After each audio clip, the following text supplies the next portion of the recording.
Hi there, and welcome back to you, Jake uh, Angeli Chansley, the American shaman. How are you?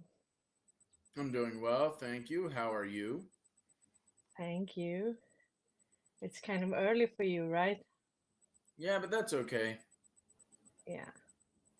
So we had actually an article about you, and it says that DN has followed your back for a couple of, I don't know, hours. How was it? Did they It was contact you interesting. and? Mm, I will say that I was disappointed with how the article was framed, and I gave them hours and hours of my time, created a lot mm, of clarity, and much of what it is that I said in said interview and the recordings that they took, whether it be in my truck or in an interview that was like more formal, much of it didn't really make its way into the article, which I was rather disappointed about. And the stuff that did make its way into the article was in many ways half truths or things that were spun to be wholly inaccurate. mm. But there was the part about the Wallenbergs and the Ericsson Corporation that I was very pleased made its way into the article, and I certainly hope that that article and that particular portion made its Mm. way to the Wallenberg's desk. I'm sure it did. I'm sure it did. But you must be pleased with the cover at least. Yeah, This I is really like the cover. and this is, Saturday. A lot of people only have the newspaper on the weekends. So they are sitting with their coffee and yeah, it's yeah, I think a lot of people had time actually to really read this article, and we have done our best to spread it. But I'm sure you want to address some of the claims here and also give your side of the story. I mean, we discussed in the earlier interview, in the previous one, about the January 6th and how you went to prison and everything about that. And now you go into politics. And why don't you walk us through that? I mean, was it your goal in the beginning, or did it just grow on you? Well, to be perfectly honest with you, I don't even know if I'm going to end up on the ballot. Getting signatures is very, very difficult. And Mm, it has been made difficult for grassroots movements and, in particular, third party candidates in particular. mm, Most political candidates have, in one way or another, outsourced the gathering of signatures. mm. They have basically paid other organizations to get the signatures for them, or in Like some cases, bulk, even just pay bulk outright for the signature. signature. Yeah, maybe they bought these bulk signatures, but I don't think you can Yeah. do that anymore. No, I think well, that, like for example, I've heard of candidates paying $25 per signature. So, yeah. and if you need like 3,000 or 8,000 signatures, that's quite the hefty bill. But if you Mm, have really deep pockets, or if your donors have really deep pockets, then they don't mind paying that little bit of money just to get you on the ballot. So yeah. I never really look. I'm not a political activist. I'm a spiritual activist. I Mm, don't like politics. It's filled no. with vipers. It's a Mm, den of snakes, and mm, I don't in any way, shape, or form have interest in rubbing shoulders with those kinds of people. I don't seek positions of power. mm, The reason why I chose to run for office was not just because I was asked to by people here in District 8 and here in Arizona, but also because the modern political system mm, is essentially a dark magic spell. It is an illusion. mm, And in ceremonial magic, the inversion of sacred ceremonies is essentially the bread and butter of black magic or dark magic, death magic yeah. practices. So inverting sacred ceremonies, it is the strategy that is used by these people that practice this stuff. But if one were to say, for example, do the opposite, in that, like, if they're inverting a sacred ceremony, if one does a sacred ceremony and does it right, then you can counter that black magic spell. So my idea was essentially to run a campaign that was the antithesis of everything that was wrong in American politics. And you are also addressing the deep state and this corruption that is all over the place. And also, I think I can imagine it's really hard without the lobbyists and the Soros and the Wallenberg and, the big money. But if you're just there to really do a good job representing the people, then it's kind of hard, right? Yes, very much. Not expect for that. Yes, it is difficult. But nothing that is worth doing is ever easy. No. However, it all depends. So it all depends on what you view as a win. So, for example, and I'm cutting out here on my end. Is it cutting out for you, or is it just steady stream? No, I think it's a steady stream. Okay, cool. I'm just making sure. Yeah. All right. So, for example, when I say that it all depends on what you define as a win, when I chose to throw my hat in the ring, I was given a interview by Newsmax that was national here in the United States. And then I delineated what it is that my campaign platform was and what it is that I intended to do. I think it was like 16 days later. So I did the interview on the 13th of November. 16 days later, on the 29th of November, 2023, Representative Khanna out of California, along with people like Matt Gaetz, proposed what they called anti-corruption plan on the House floor that just so happened to be 3 out of the 4 things that I was running on in my campaign. So without even having to be on the ballot, without even having to be in DC, my campaign moved the ball down the field and actually got these ideas of stopping insider trading, stopping lobbying, and creating term limits for congressmen. It got that into the dialogue in DC. That's huge. Yeah.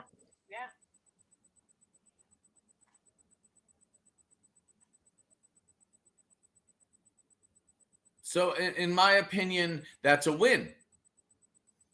And Yeah, I've also learned a lot about how politics works in campaigning, how the money is moved around, how the money is raised, how basically endorsements can be purchased, how it is that signatures can be purchased, how it is that grassroots and third-party candidate movements are stifled, and how there is legal obstructions to these movements gaining any momentum, and how it is that the door is left wide open for large organizations with lots of money to put forward puppet candidates that they control.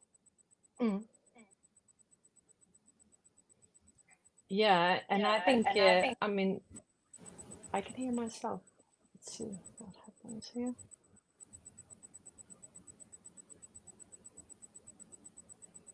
I can hear myself double. I think it's okay now.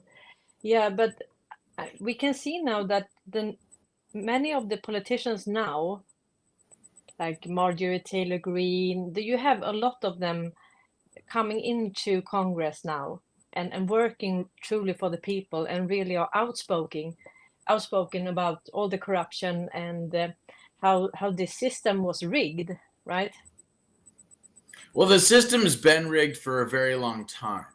So that, being the obvious case at this point, I think it's important that we note that what we're witnessing is actually the culmination of a corrupt system peaking and, in a sense, now becoming more visible for the American people. And what's also important to note is that the level of systemic corruption here in the United States is not just local to the US, that it is pervasive throughout the entirety of the globe. And that includes places like Sweden. Yeah. Most definitely. We are so digital, and that makes it really easy to adjust. We can say so.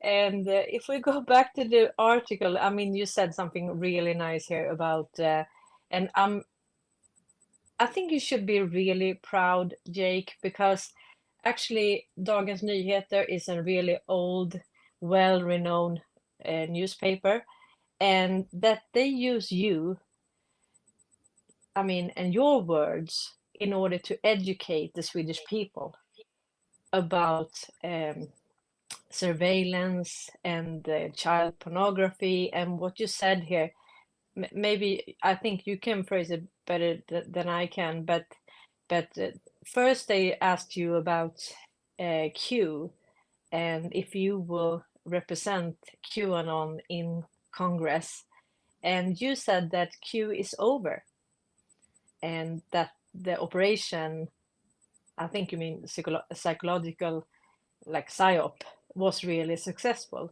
Can you elaborate a little bit about that? Well, I mean, they really tried to inject the whole Q thing into this article, I think, way more than they should have, because it doesn't play anywhere near as big of a role in my life as it does for some people. And I also think that they said things in here that, in my opinion, are just totally not true. For example, it says in 2017, another movement took off in the United States that incited Republican grassroots in Arizona. The digital sect QAnon. Chansley became one of its more visible followers. I didn't really start getting behind Q until 2020. And they say in October of 2017, the internet pseudonym Q had begun publishing clues on the platform 4chan about a pedophile ring that included liberal politicians, well-known actors, Jewish financiers, such as George Soros. The network captured and tortured infants to extract adrenochrome, a pigment they then drank to stop their aging. This was the conspiracy theory. Now, that's not the only thing that, if anything, Q never posted anything about that. But what I think is interesting about this article is that they say, when I discovered Q in 2017, I was reborn and I branded myself as a shaman. It's like, dude, no. I told you in the truck, dude, when we were going when I was going door knocking, I told this guy that Q was like nothing I got into until 2020. I've been practicing shamanism for over 10 years. So it's things like that in this article where I'm looking at it and thinking, like, what is this guy's agenda?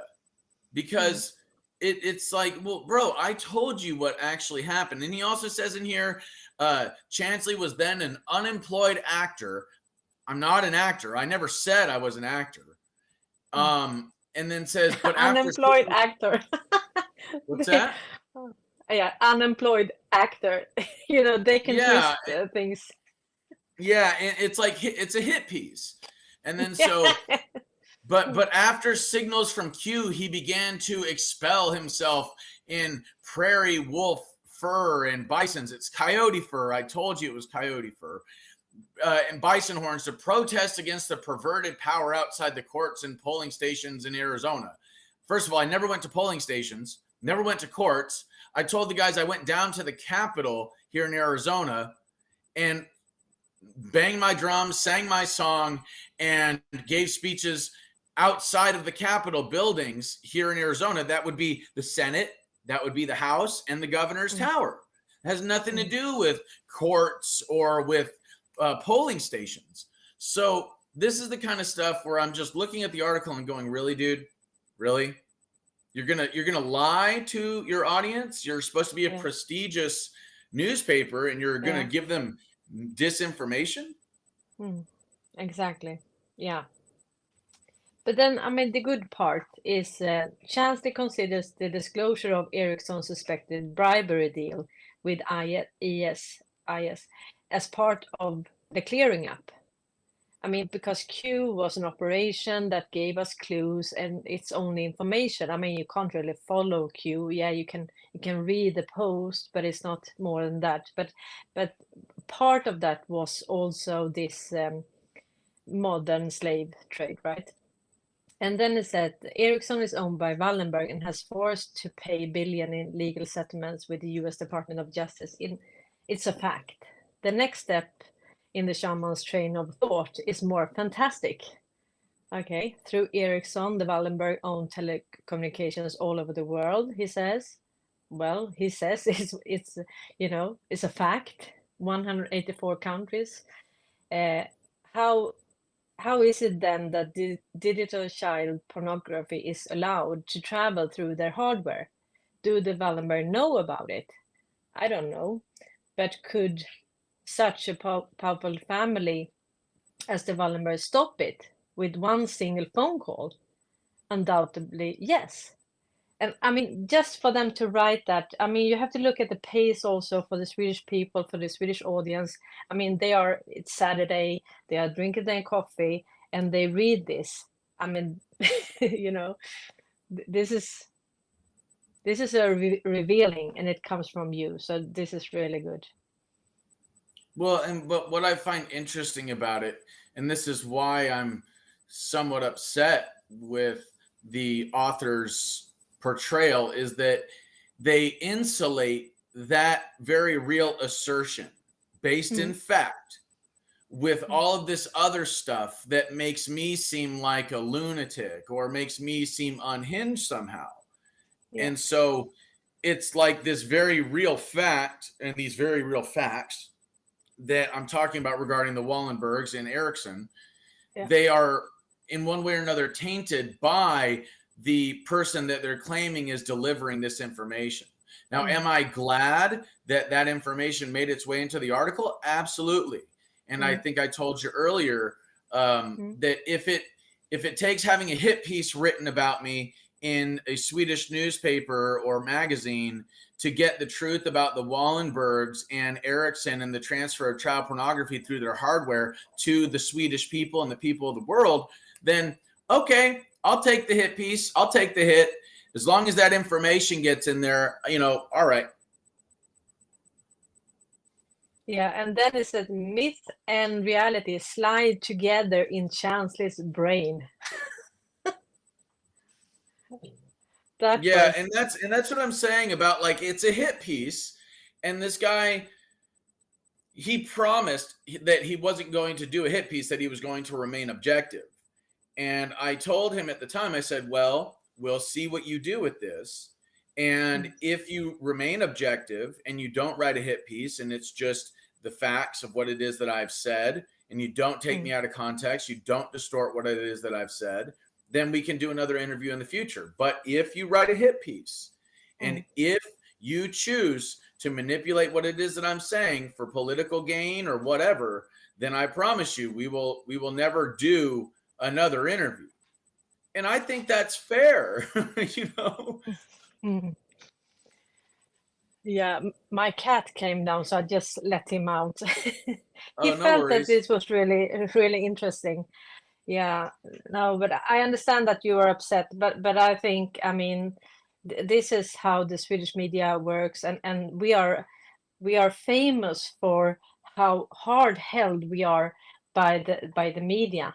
They are really restricted here, and we are, the core of the deep state here. I mean, if you look at the infrastructure of the deep state, with the paying infrastructure, telecom infrastructure, everything, internet, then you have the core here. So we have to be, I mean, we have really, really thought that if we don't sell weapons like Saab and so on to Ukraine and wherever, someone else will do it, and that it somehow benefited the Swedish people. Well, it never did because they don't pay taxes, and they're a private company, you know. And also Nasdaq. Nasdaq is not only one stock exchange, that is actually the platform for all the stock exchanges globally, 150 of them. So, I mean, with that leverage, you have to have a population because a lot of it has been funneled through tax money. And to make that happen, we have to, you know, support this. So that is not an excuse. That is kind of an explanation. Some, yeah, I try at least. But the thing is that when your government is basically taking your money at gunpoint, that's called robbery. Yeah. You know, in the case of here in the United States, if you don't pay your taxes, then the IRS will start garnishing your wages. You might even go to prison for tax evasion, all depending on the level and the volume of the amount of money they say that you owe them. So under threat of imprisonment, or in some cases now considering they're arming IRS agents. Yeah, they are maybe armed now. At gunpoint. Yeah, what's that? They are armed now. Yeah. Yes, they are armed now. So I know, that's what I'm saying. So essentially, under threat of either at gunpoint or fear of imprisonment, we have to give up our money. That's called robbery, you know, or holding somebody hostage. So then they're taking that money and they're putting it into the hands of less than 1% of the population. They're transferring our wealth to a echelon of people that they're not hurting for money, but the money that they're taking from people in the lower or middle income class, that actually is hurting those families. You know, these people don't care. They have no empathy or sympathy whatsoever. As far as they're concerned, it's par for the course. And I saw what Trump posted about making coining money illegal. Did you see that? No. No, that was really interesting, and that was almost at the same time when you have the CPAC and the president from El Salvador, and he said that, you know, it's not your tax money. They are actually issuing American bonds, and the Fed are printing money out of thin air. So if the government can do that through the Federal Reserve, so the Treasury issued the bonds and the Fed can just print the money, and then you have to repay, of course, forever, or because they refinance it all the time. But if they do that, why don't they just print money for like an income for all the people in the US, right? If they can just print it, what's the problem? Well, and if they can just print the money, why not print it then send it to Ukraine? The thing is that printing money causes inflation. The whole reason why our currency has any value is because there's a limited amount of the currency in circulation. So when you print large amounts of that currency, then it devalues the currency because then there's more of it in circulation. It's dilution. Yeah, how do you say dilute? Yeah. So at the end of the day, the printing of a debt-based currency is the erosion of our economy and of the value of our currency in general. Also, things like what the Biden administration has chosen to do, using things like sanctions and stuff as essentially a weapon, as a monetary weapon abroad, was also a very large mistake as well, because now more and more people are moving away from using the dollar as the base currency for all economic all economic, transaction, global trade. yeah, You know, trade, exactly. So yeah. it's really, these are really bad chess moves. I Mm, mean, it was a really bad chess move to install the Federal Reserve in the first place, mm, but there was a strategy behind it. There was a reason why they chose to do what it is that they did, and it wasn't anything to do with, somehow stabilizing the American economy. It was more so about giving less than 1% of the population the ability to destabilize the American economy strategically mm. and then move people to the lower income classes and then separate them more and more so from the higher income classes. Mm. Yeah. And also this president of El Salvador, he also said that, I mean, if they can just print money, why are you paying taxes? Yes. That's a that's a valid question, right? Yes. Yeah. It's it's oh, go ahead. And also in Argentina now, he says that he will imprison all the banksters, you know, if they coin money, he will send them to jail. And I mean, because you can't just print money. I mean, you have to find someone that can repay the interest because they are only interested in the interest, right? But if you can't find heads that can repay that and that have a credit score, what should you do? I mean, you can't in debt more people in the US nor in Sweden. And the other countries like in Africa and so on, it doesn't work like that because they are not, I mean, the individual households are not in debt in the same way. They are more in debt to the IMF on the country level, right? They lend and then they have to work it off as labor, but they are not in debt. I saw, I don't know the actual figure now, but in Russia, this was in 2009, only 7% of households has a loan. 7%. I mean, I think by that time it was like 300% in the US, and yeah, same in Sweden. Well, the central bank that is here in the United States is kind of like a template for central banks all over the world. And all these central banks all over the world do, in fact, link up with the IMF, with the World Bank, and the Bank of International Settlements. It is a racket. The whole system is designed to use our labor, our Mm, resources, and our currencies to enslave the populations and benefit mm, less than 1% of the population. I was saying to Benny Johnson that it's like a computer virus mm, that you can, so computers work because you have energy or electricity coming from an outlet into a circuit board. That circuit board is designed to move the electricity through the conductors on the circuit board to create a certain pattern, either mm, 1 or 0, on or off. Electricity is running through it or it's not running through it, right?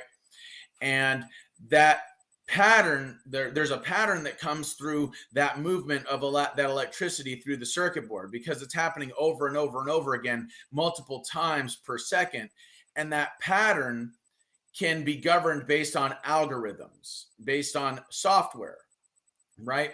Then the pattern that is created through that software, through that algorithm, ends up getting fed through wires into our screen here. And we see it as, you and I talking over the internet on a screen. mm, But if you were to enter a computer virus, which is like basically bad code or a bad algorithm into the system, then what could end up happening is all of that electricity that's supposed to go to the whole circuit board is now just going to one small portion of the circuit board, which means that your computer is going to lag. It's going to run really slowly. It might do things like turn off and then turn on and then turn off and then turn on cyclically, never allowing you to actually access the computer. So if we graft that notion of like a computer virus and the bad code onto what's happening in the world, then these central banks and the governments that are using them and the government laws that are being passed by this corrupted government apparatus, they're like basically putting a bad code into the system.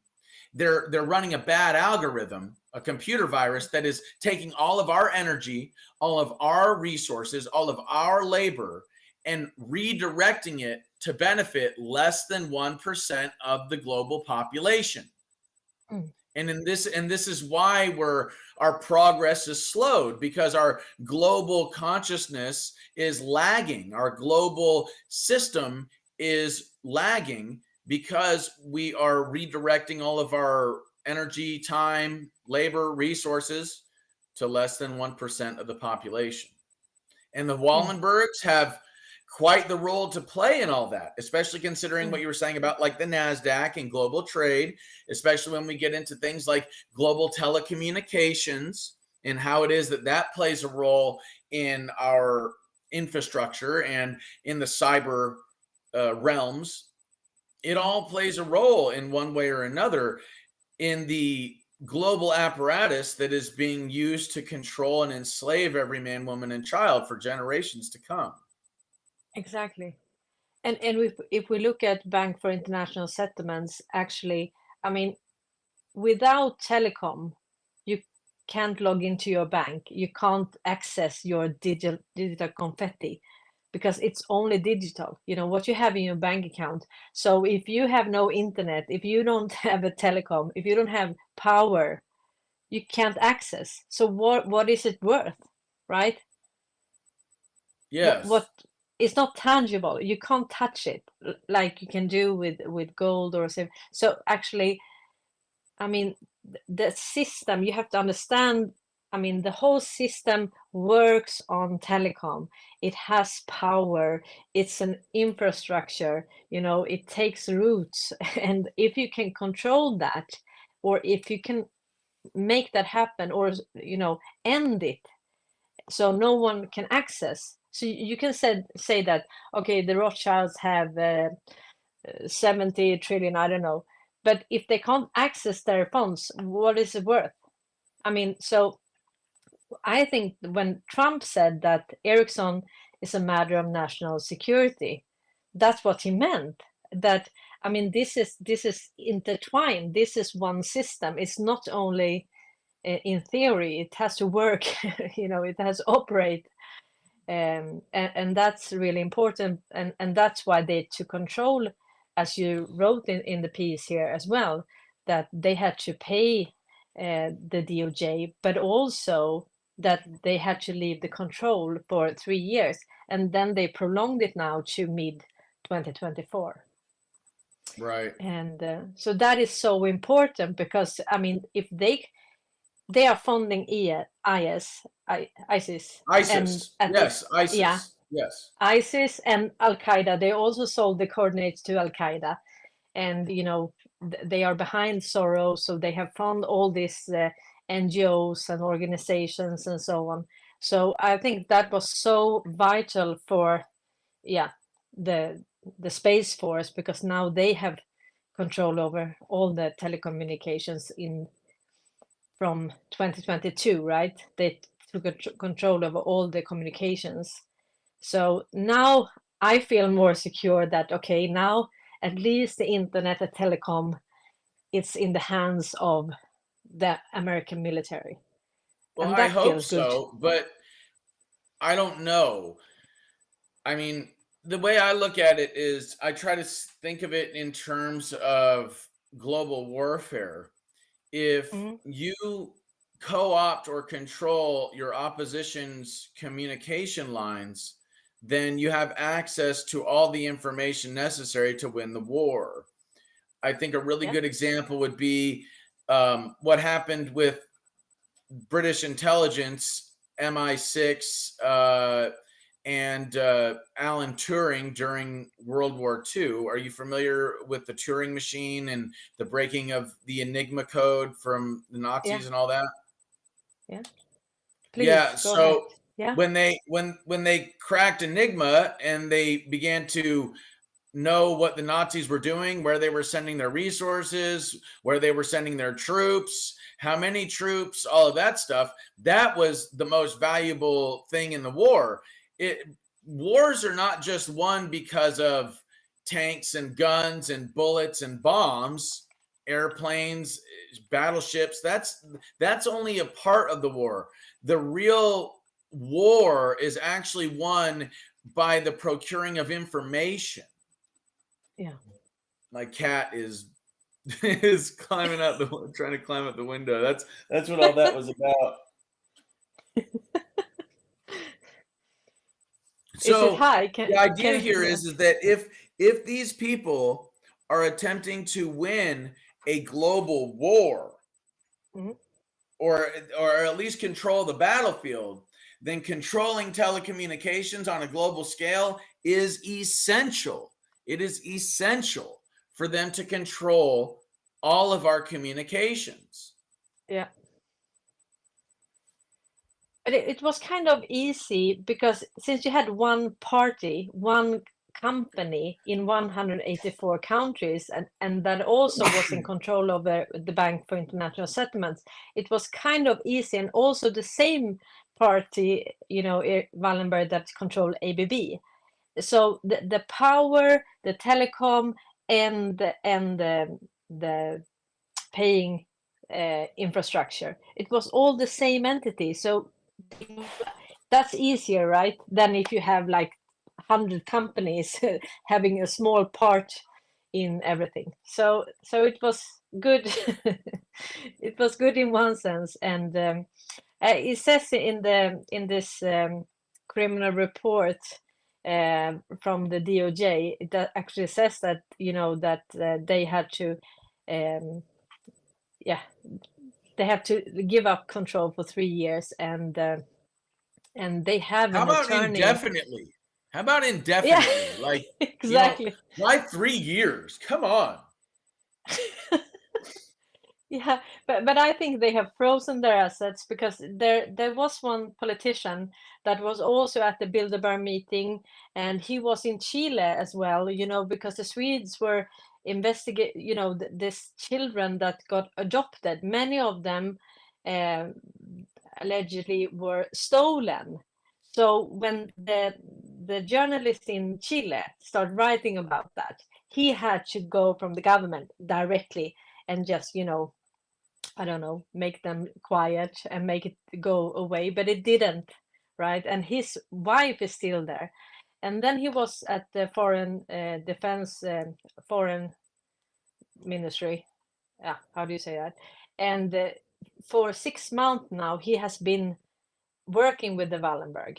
And I believe that he was sent out from the government, continuity of government, in order to deal with all these companies, because we have seen so many changes in the ownership, in the control, in the shares, and so on since he got there. And actually, I believe he's back now, so I think they are done. And that will be very interesting, because the US, they have to control their own telecom infrastructure. You can't have one private entity, a Swedish one, controlling this in so many countries, 184 countries. That's not why. Well, because then it gives them supremacy on a global scale. And if we're talking about less than 1% of the population controlling the other 99.9%, then who is that less than 1%? And what economic status do they hold? What power do they hold, in the sense of like, okay, control of resources, control of labor, or control of communications, etc.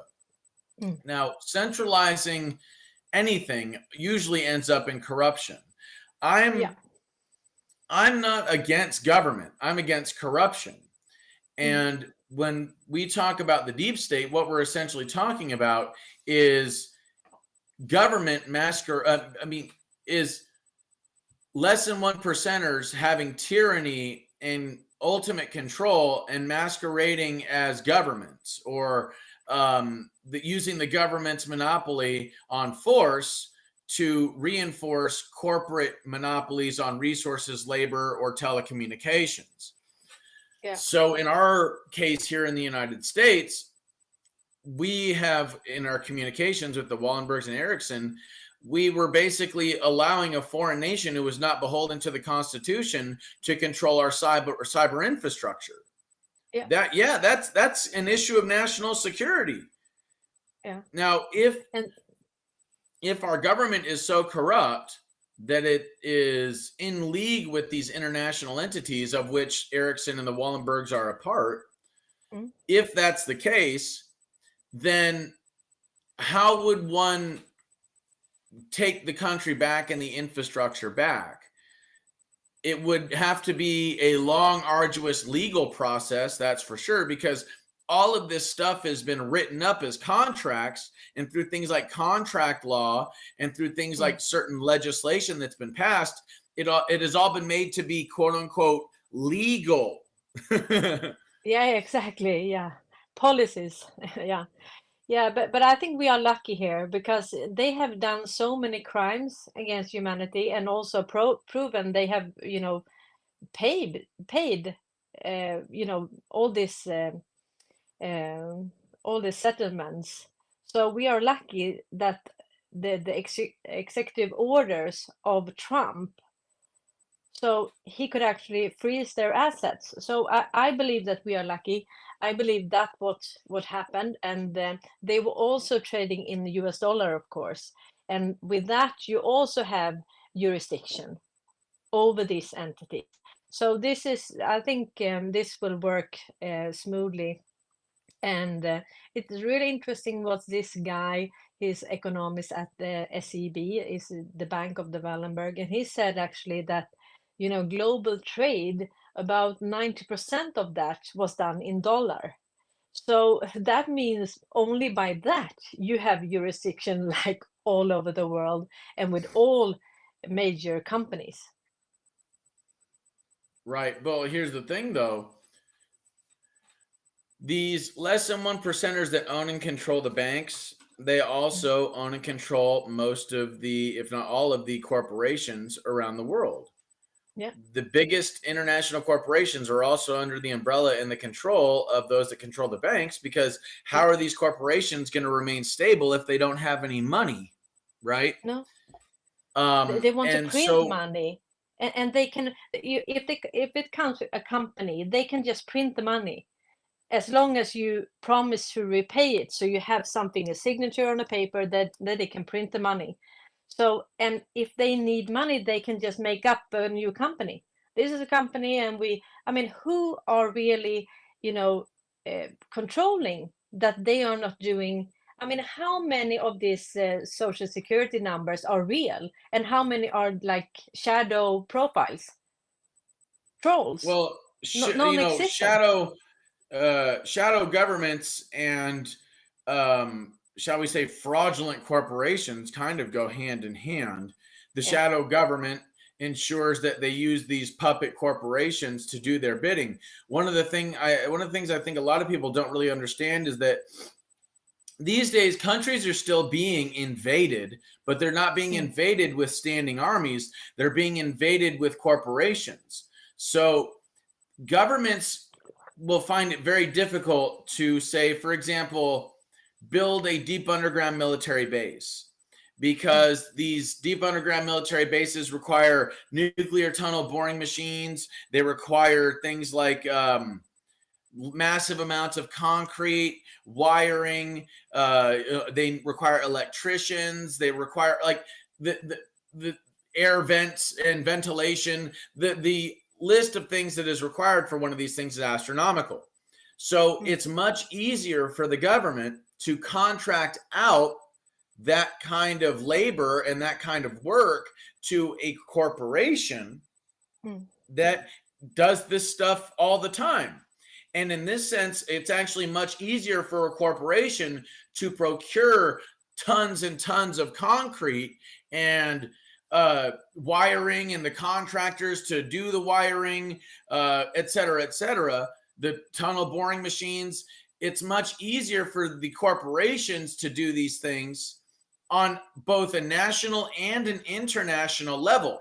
They are able to transfer, because they're in different countries, they're able to transfer resources from country A to country B, where these resources are necessary to build X, Y, and Z. So this is why corporations are an essential arm of this globalist deep state apparatus. And it's also the reason why we see the structure that we do, where we see like banks, corporations, government, people. Yeah.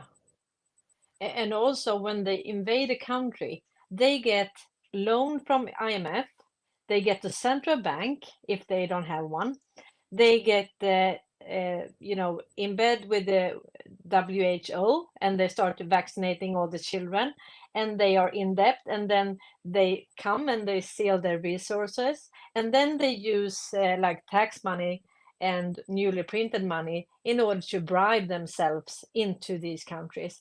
And as long when all of this company has arrived, you can't get rid of them that easily. And also we have like Chinese companies now, and they are building all these wind malls, and they are they are not making any profit. So what, and they are not functioning as they should, and then they just go bankrupt. But who takes care of all the waste and everything? I mean, what jurisdiction? I mean, they can just come and go, and then they have poisoned everything and just leave everything in a mess. And who should take care of that, of them, right? Yeah, well, that's corruption at its worst, is that it's about procuring the resources and monopolizing the resources and the labor through debt-based currency. And the destruction of the ecosystem and the disease of the populations, that is collateral damage as far as these people are concerned. They don't care about the people of the country. They move in and say, oh, well, we're going to grant you this loan, and we're going to establish this central bank, and you're going to basically have a seat at the table when it comes to international issues. But basically what that means is you're going to get roped into the international debt apparatus. And all your resources, all your labor, your populations, they're all going to be under this umbrella of control of less than 1% of the population. And they use the comforts of first world countries and the conveniences of first world nations as a lure, as a bait on a hook, that once the hook is in, like you said, it's very difficult for these countries to get out of that system. No, it's nearly impossible. And so, but what is happening now, I see, because BRICS, they say that all the countries that apply for BRICS will automatically be able to join. And I mean, I think with the 40 countries, a while ago that have applied, now they say that it's like 159 countries that want to be in the payment infrastructure that they have, the platform. But with that 40 countries, it was about 80% of world GDP. And all of them are working together in order to ditch the dollar. So what we can leave the West, Sweden and the US, with all the debt, that is just a mountain of debt, and we can never ever repay that. So the only thing we are looking at is actually debt forgiveness, and that has already started. Well, so, hold on a second though, because when we talk about this notion of debt is an illusion. Okay, it is these people in these less than 1%er circles saying, based on this corrupt system that we've created on paper, that these corrupt politicians or whoever, bankers or CEOs signed, you, the average individual, owe us this dollar amount. Okay, so it is an illusion. It's black magic. It's entirely fabricated out of thin air, just like the value of our currency. Now, here's the thing that I think is really important to understand. if the assets, whether it be resources or labor or gold or whatever, Mm. if it is procured through illegal activity, which at this point, that's quite obvious that it has been, then that Yeah. means that the executive arm of the government then has the ability to seize all assets that were gained through this illegal activity, which Yeah. basically means that the debt is null and void, and all of the assets that these people quote unquote own Mm. actually becomes property of the people and Exactly. essentially the government. But if these less than 1%ers own the government, they're never going to use the executive arm of the government to go after themselves.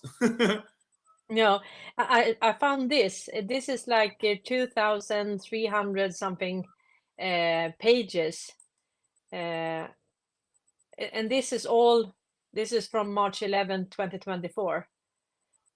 Blocked persons list, and here you also have like Swedish companies and so on. So I mean, this is, if we ask ourselves where is the liquidity, a lot of the liquidity is here, right? They have been busy. Well, that's the thing, is that what they've done is they've created a system on paper that gives Mm, them full control through the legal system and with legal jargon that is basically like its own language. mm. So, in Yeah, that regard, they are a bunch of self-referential criminals that are all mm, saying, "Well, yeah, trust this person, yeah, trust that person. Yes, this system that we've created for you is good." And you have these politicians that go on TV and they create this illusion that there is no way out of it and mm. that there is no changing it. So we might as well just go along with it, which nothing could be further from the truth. The fact of the matter is, we have enough gold and silver and platinum and copper to make a whole new precious metal backed currency. But Yeah, that would be antithetical to this debt-based currency where these less than 1%ers have the control. If you have exactly. gold in your pocket that you're using to trade, then you actually have something of value in your hands. The people that Yeah. have the real value in their hands right now are the people that own these banks. Mm. Yeah, exactly. And also, I mean, if I heard about one country in Africa, they had actually so much diamonds that they could back all the currencies in whole Africa. And imagine if these countries could, I mean, keep their own natural resources. I mean, the people would be so so rich. I mean, there is an overflow of everything. You know, we have so much, uh, you know, but we have this 1%, and they have stolen everything and made us believe that that we lack things, but we don't lack anything. Yes, it So, is it is an illusion of scarcity. mm, And the illusion of scarcity is used to create enough fear to place people into a state of submission yeah, to this apparatus that is claiming that it must therefore control the resources to mitigate the damage from the illusion of scarcity. Um, yeah, the real fact of abundance is, it's the reality that we yeah, are living in an abundant system. Now, what's interesting about this notion of the diamonds, though, is that mm, diamonds are actually abundant all over the world. The mhm, only reason why they have any real value is because there is a certain group of individuals that have a monopoly on the diamond trade. They yeah, buy up the diamond mines. They mm, ensure that only so many diamonds are in circulation, when in mhm, fact diamonds are abundant. They're everywhere. yeah, yeah, So that right there should kind of give you a lens to look through regarding the illusion of scarcity and this global system, and how it is based on illusions, how it is based on control, how it is based on, ultimately, at the end of the day, fallacies and lies being used to monopolize resources, labor, and body autonomy as well, considering we're essentially living in slavery. It's some worse than others, like the cobalt mines in Africa. You got children working in those things. Yeah, of course. Yeah, they are small and so on. And actually, Peter Wallenberg, he's dead now, but he was in an interview, he was talking about Africa and how they didn't understand anything, and that they, needed the white man to come and tell them because they didn't understand anything. And this is actually how they see all of us. I mean, we are just the flies to them. We are good as long as we repay. And what you said about trust, I mean, the what we mean when we talk about the financial system and that is built on trust is that we trust that we will be repaid, or we will get salary, or we will pay the taxes, or we will pay the loan. So as long as everybody pays, that's okay. But if, let's say, you have so many companies that can't afford to pay and they can't repay their loans, and then you start to think like, oh, maybe he won't be able to repay this, then the trust is broken, right? So and this can go really, really fast. And what is happening now in the US is that the Federal Reserve, I don't know if I think you have seen this, but this bank term funding program, it will cease on 11 today, actually. And this is, I mean, they have lent so much money to all these banks, and they have to repay that. And how can they repay that? Of course, they can just print money, but in order to do that, if they follow the law, they have to find someone ahead that can sign a paper and promise to repay a loan. So they that's how they print money. So you have to have, like, if the if Federal Reserve buy up bonds, then the Treasury will repay. So that's a signature, right? So many, some say that maybe 500 banks will go bankrupt due to this, because the loans is actually the liquidity. That is the money that you and I use. And if we don't have new loans, then, and we all repay the loans, let's say that, then we have no money, because all of our money are someone's debt. It's debt. Everything is debt. So how can a debt-based system be sustainable? It's not. And how will they be able to repay this? They won't. They won't. Yeah, and that's the idea. It's a Ponzi scheme. Mm-hmm.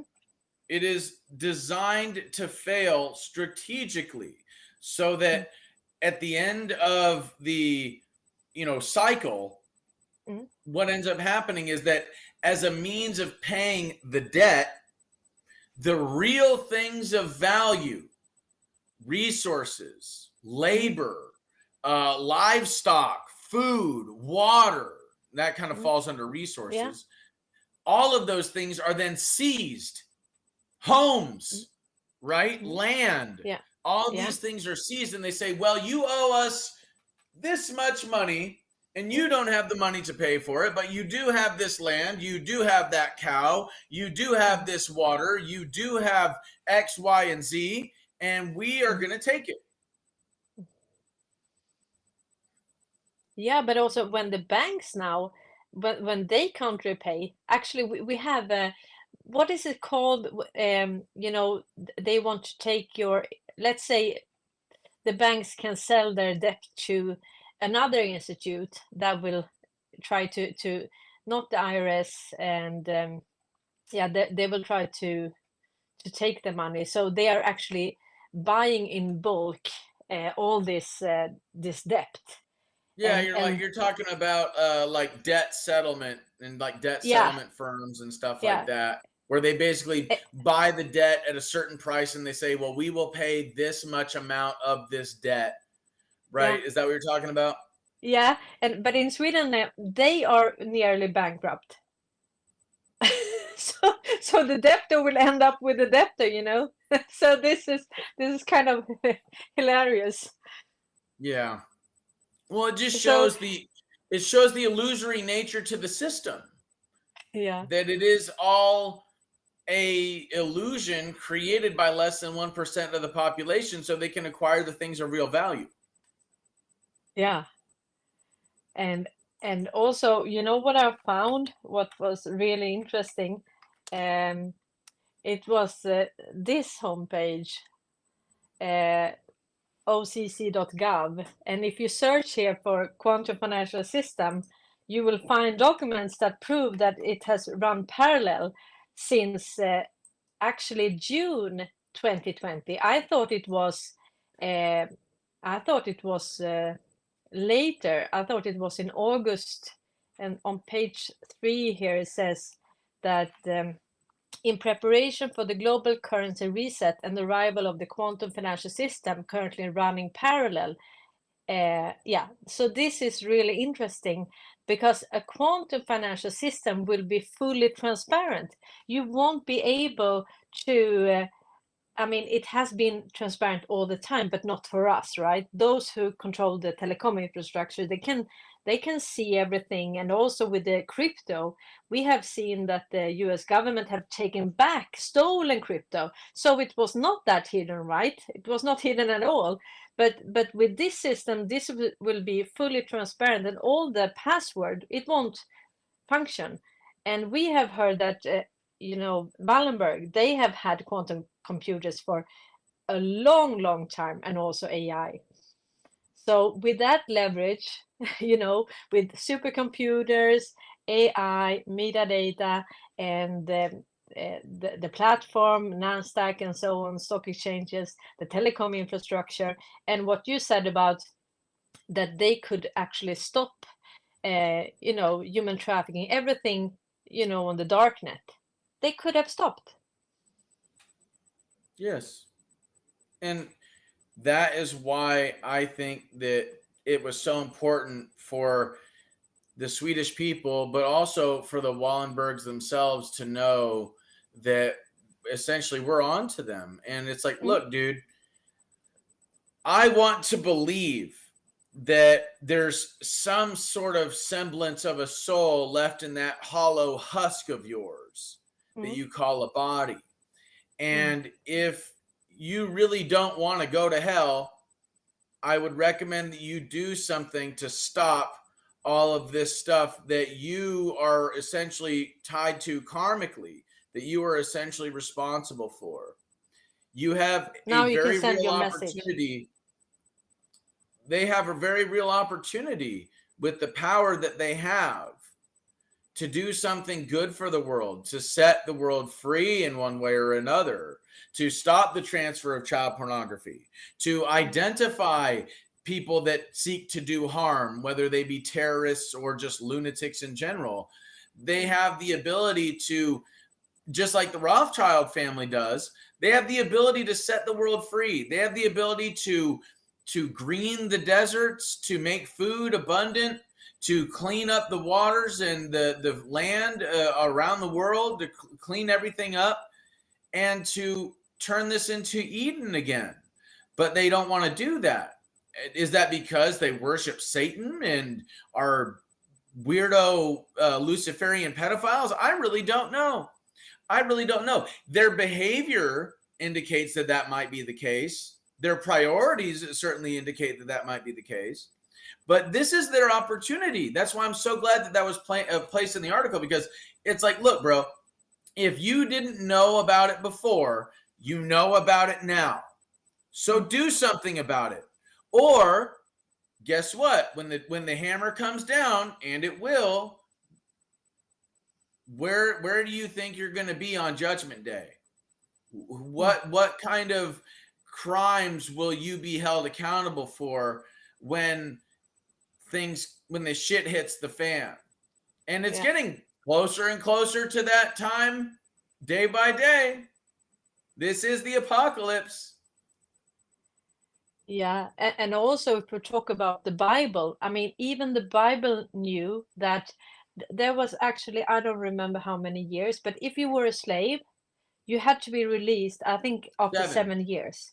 Yeah, 7 years. So you couldn't be a slave your whole life. Also, they had debt forgiveness, and they knew that the system will be, debt saturation. That point will be reached. So they have to put everything back to. Even the Bible knew that, and we haven't done it for many, many, many years. So it's about time, because you can't just build up interest. It accumulates, and then now it's so we can never repay the debt nor the interest. I mean, the interest is skyrocketing now.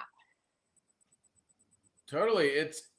It's unachievable. It's insurmountable. The debt is, but that's what it's designed to be. But it's also important to remember it is an illusion. Yeah. And that's why it's been made to be insurmountable, because it's designed to entrap our hearts and our minds in an illusory system based on fear. And if we're not afraid, if we're not dependent, then we have nothing to worry about. Yeah, but also we can buy food for that, and I think that the fear, especially in Sweden, maybe in the US, I don't know, but in Sweden, the fear, people are so afraid that we don't want to give to other people, because we are afraid what will happen to us. We have been so indoctrinated that we can just end up on the street, that we are, like a squirrel. We are putting everything, like hoarding. Mm-hmm. Yeah, Well, because of fear. So this is my solution. We've talked a lot about the problems. Let's talk about the solutions really quick, because I don't believe in talking about problems so intensely without offering solutions. Yeah. The global socioeconomic and geopolitical system is one that is based on corruption and the centralization of resources, telecommunications, the resources of like when it comes to energy as well as our monetary systems. And so the centralization of all of this stuff, whether it be through corporations or investment firms like BlackRock, Vanguard, and State Street, or central banking systems, the IMF, the Bank of International Settlements, the World Bank, etc. Yeah. All of that stuff is based on, first of all, the control of our minds. We don't really have access to the information about this stuff the way that they're pushing all this propaganda on the television, right?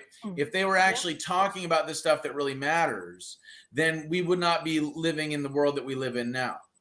No. So if you look at all human history and evolutionary steps that have been taken throughout human history, whether they be systematic steps like social systems, or they become like we're talking about like biological evolution, when we talk about evolution of systems or biology, we see that always they occur under tremendous amounts of social and environmental pressure, right? And this social and environmental pressure creates windows of opportunity in space and time that usually self-selected individuals or groups of individuals walk through this window created by these social and environmental pressures. And they learn how to not just survive in the presence of these social and environmental pressures, these individuals learn how to thrive. And they do so by three different techniques or three different ways, or a combination of all three. Number one, the invention of a new tool that allows them to circumvent the social and environmental pressure. Number two, a new mental model that allows them to circumvent the social or environmental pressure. Or number three, a new form of behavior that allows them to circumvent the social and environmental pressure. Or in some cases, all three combined. Okay. Now, when that happens, the individuals in the group or in the tribe that are watching this individual or this group of individuals sees that they're thriving, and they go, well, I want to thrive too. This sucks. This social environmental pressure thing sucks. So then they implement the new tool, the new mental model, or the new form of behavior.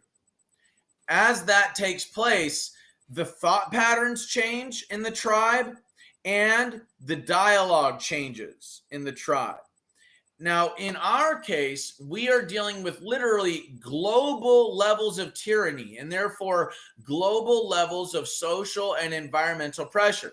The social pressure is obviously the corrupt governments, corporations, and banks.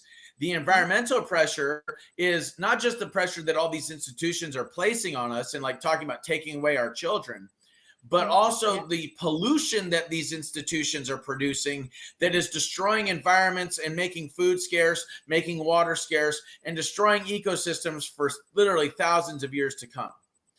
Yeah. So they are talking about climate, but it's environmental. Climate it has always nothing to do with changes. CO2. It has No. everything to do with what are called anthropogenic chemicals or forever chemicals that do something called bioaccumulation in the environment because they don't biodegrade for thousands, if not tens of thousands of years. And because Like these PFAS. chemicals are like a molecular level, they actually destroy the microbiological life in the soil, in the water, in the air, and in our bodies, causing ecocide in ecosystems, the destruction of whole ecosystems, mass extinctions, and human disease. So that is the social and the environmental pressure that we're dealing with on a global scale. Now, what is the solution? The solution is to create a new system. We don't want to use our energy to fight the old. We want to use our energy to build something new that makes the old obsolete. A good example is, for example, the horse and buggy industry being put out of business by the automobile industry. The automobile industry did not seek to fight the horse and buggy industry. They just made better and better automobiles, faster and faster, made them more affordable. And then lo and behold, they replaced the horses and buggies.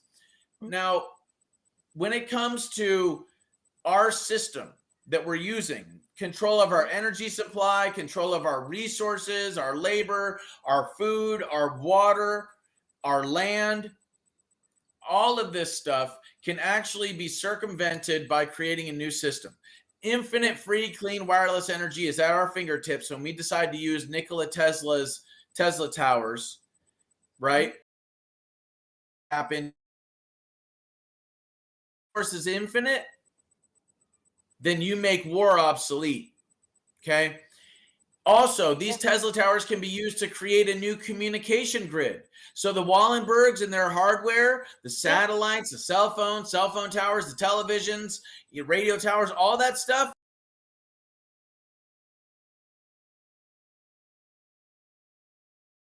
What's that? All these fiber cables, all these fiber cables in the ocean. That is also, I mean, it's old school. I mean, with the Tesla And it's tower, it's obsolete. everything, Yeah. It's obsolete. It's archaic. Yeah. So the next thing is that these Tesla towers can also be used to do things like, for example, stimulate the growth of our crops and agriculture.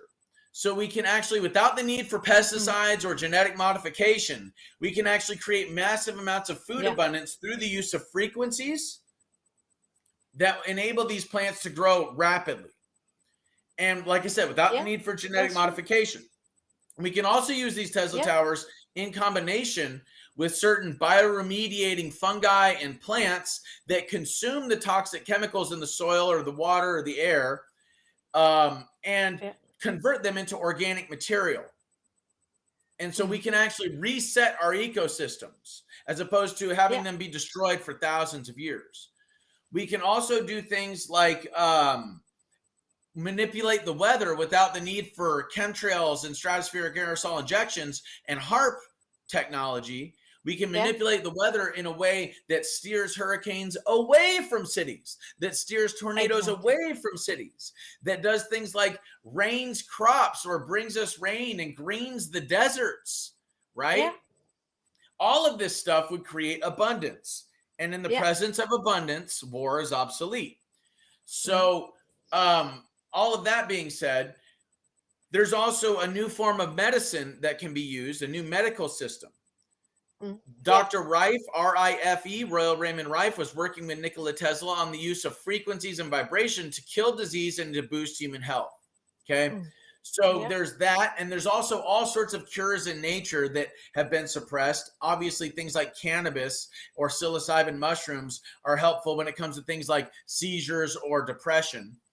Yeah. But then there's other things as well. You know, cannabis has been proven to kill cancer. Yeah. And so have so many other natural cures or Supplements. natural Yeah. plants or whatever. Yeah. Those things can be incorporated in the medical apparatus. Then there's also things like the 0 point energy engine, which Donald Trump declassified in 2020, and the TR3B, which is a triangular shaped an anti-gravity or inertia propulsion craft. So we can actually use these craft to not just fly through the air, but also to go to the depths of the ocean and fly into outer space and go and say mine asteroid fields, so that we don't ever have to mine a single mountain here on the planet and destroy a single ecosystem ever again. This can obviously stimulate our economy. We can do things like create colonies on the moon or on Mars or what have you, other star systems. It's all possible. So the TR3B and 0 point energy engine gives us a whole new supply chain that's not only faster, it's less expensive, and it's safer. We're talking about going from LA to DC in the snap of a finger. We're talking about going from Hong Kong to Paris in the snap of a finger, right? So we can actually implement all of these things in combination with a precious metal backed currency. Yeah. Right? Now, because there's not going to be a large transfer of wealth due to the fact that we're transferring billions of dollars in oil or coal or what have you on a day-to-day basis, then something like a precious metal backed currency actually is far more likely, because the economy is much more stable. The foundation is much more stable because the energy that we're using is infinite in its supply. So now we have a new form of energy, a new energy grid that's not fragile like the one that we're using now that could be destroyed with a single coronal mass ejection or EMP. We have a new communication system. We have a new agricultural system. We have the ability to clean up all these messes that have been created. We have a new medical system. We have a new transportation system, a new supply chain. We have the abundance of food and water, and we also have a new currency. And the whole idea here is that what we want to do is run this system parallel to the old one. We want to use the old system like scaffolding on a building that we're building, right? So we use the old system to help create this new one that is in symbiosis with the environment, as opposed to the old system, which is in a parasitic relationship with the environment. We use this old system to create this new one. And then like the way scaffolding is disassembled after a building is built, the scaffolding just falls away. It's just deconstructed. The old system then will be, I guess you could say, controlled in its deconstruction as this new system takes precedent and becomes supreme. And in this way, we are rendering the old system that is controlled by less than 1% of the population obsolete. And we're creating a new system that actually creates independence and wealth for the other 99.9%.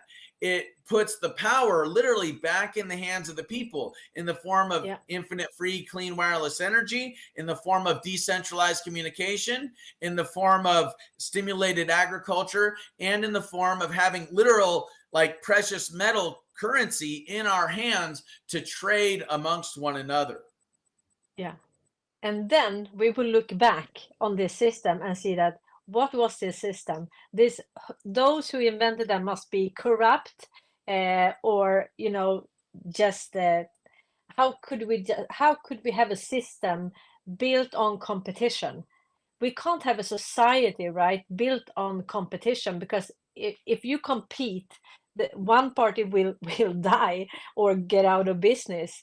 And I mean, we can't. So, in order to make all this happen, we have to have a mindset that we are working together and that we want to have a society.